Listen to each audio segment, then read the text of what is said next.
aí, gente? Beleza? Vamos falar agora sobre o mol e o número de Avogadro. É comum em química e em física nos referirmos a mol para indicar quantidade de átomos, quantidade de moléculas numa reação, quantidade de partículas de um gás. Mas vamos tentar entender o que é o mol. Mol é definido como sendo uma certa quantidade de coisas. Um mol é exatamente 6,023 vezes 10 elevado a 23 entidades.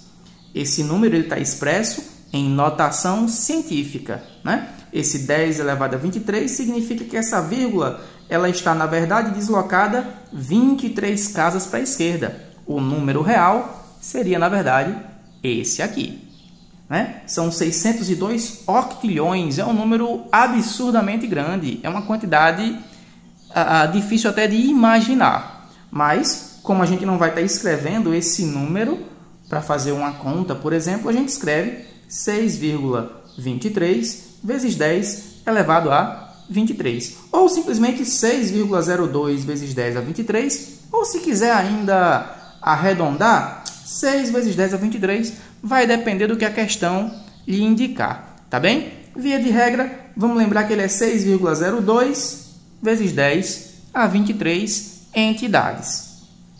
É comum que a gente encontre o mol quando a gente analisa uma reação química. Por exemplo, vamos analisar a reação química de formação da água. Eu tenho o gás hidrogênio reagindo com o gás oxigênio e isso forma a água. Observando aqui que as quantidades não estão balanceadas, veja que eu tenho 2 oxigênios aqui e tenho só um aqui. Então, o correto é que aqui eu tenho apenas meio da molécula de oxigênio. Mas veja que não faz sentido eu dizer que eu tenho meia molécula. Não é verdade? Eu não posso quebrar a molécula na metade para fazer a reação. Esses números, esses índices que nós temos aqui na frente das substâncias, são, na verdade, a quantidade de mols que eu possuo. Então, nessa reação, óbvio que eu posso ler que uma molécula de H2 reage com meia molécula de O2, formando uma molécula de água. Mas o correto seria eu pensar que 1 mol de H2, ou seja, 6,02 vezes 10 elevado a 23 moléculas de H2, reagem com meio mol de O2, ou seja, metade de 6,2 seria aproximadamente 3,01 vezes 10 elevado a 23 moléculas de O2 que iriam reagir, aqui seriam 6,02 vezes 10 elevado a 23, iriam reagir nessas quantidades formando 1 mol de água, e 1 mol é 6,02 vezes 10 elevado a 23. Isso eu estou falando na quantidade de partículas, não é verdade? São 6 vezes 10 a 23 partículas de H2, 3 vezes 10 a 23 partículas de O2, formando 6 vezes 10 a 23 moléculas de água, tá? Falando em mols, eu teria 1 mol de H2 mais meio mol de O2, formando 1 mol de água, ok? Então vejam, 1 mol é uma unidade que vamos usar para exprimir essa quantidade de entidades, tá? 6,02 vezes 10 elevado a 23 entidades. Então, se eu perguntasse aqui, nessa reação de formação da água, quantas moléculas de água eu formo? Eu estou vendo que é 1 mol. 1 mol são 6,02 vezes 10 elevado a 23. Ok? Quantas partículas de O2 são consumidas? 3,01 vezes 10 elevado a 23. Agora, quantos mols de O2 são consumidos? Meio mol, ou a metade de 1 mol, certo? Vamos analisar uma outra reação. Vamos ver a reação de combustão, por exemplo, do metano, que é o gás natural, o gás que é utilizado para movimentar os automóveis, o GNV. Ele é CH4, reagindo com o oxigênio, formando gás carbônico e água.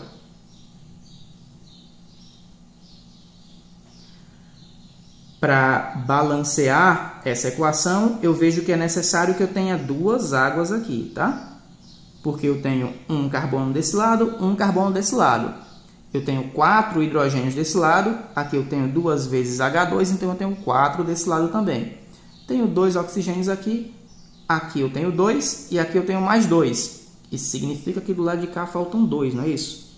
Então, 2O2. Agora eu tenho 4 oxigênios aqui, 2 com 2, 4 aqui também. Vamos analisar agora as quantidades de partículas e a quantidade de mol, tá? Quantos mols de metano eu tenho aqui? Um só, 1 mol. Não tem número, é 1. Quantos mols de oxigênio eu tenho aqui? 2. Isso forma quantos mols de gás carbônico? 1. E quantos mols de água eu tenho? 2. Então vejam que 1 mol de metano reage com 2 mols de oxigênio, formando 1 mol de gás carbônico mais 2 mols de água. Agora, se eu quiser saber em quantidade de partículas, aí eu tenho que me lembrar que 1 mol é 6,02 vezes 10 elevado a 23. Então, ó, quantas partículas de metano eu vou ter nessa situação?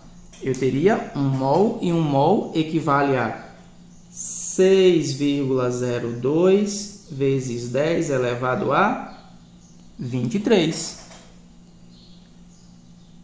Quantas partículas de oxigênio eu teria nesse caso? 2 mols. 2 mols é o dobro. Então, o dobro de 6,02, 12,04 vezes 10 elevado a 23.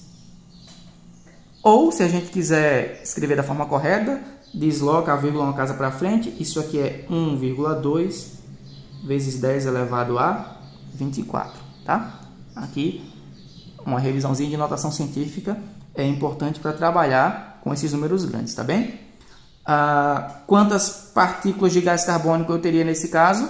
1 mol. 1 mol são 6,02 vezes 10 elevado a 23. E aqui no caso da água, que eu tenho 2 mols, quantas partículas eu teria? O dobro, 12,04 vezes 10 elevado a 23. E já vimos que no exemplo anterior, isso aqui é a mesma coisa que 1,2 vezes 10 elevado a 24. Tá? Então, o mol, certo? É uma unidade de medida, eu vou usar ele para expressar essa quantidade de partículas, 6,02 vezes 10 elevado a 23, certo? Então, 1 mol são, na verdade, 6,023 vezes 10 elevado a 23 entidades. E esse número é o que nós chamamos de número de Avogadro, tá? Uma homenagem ao cientista italiano que fez alguns estudos sobre essa relação de partículas em gases. Tá? Então, 1 mol é exatamente o valor da constante ou do número de Avogadro. 6,023 vezes 10 elevado a 23. Certo? Simples assim.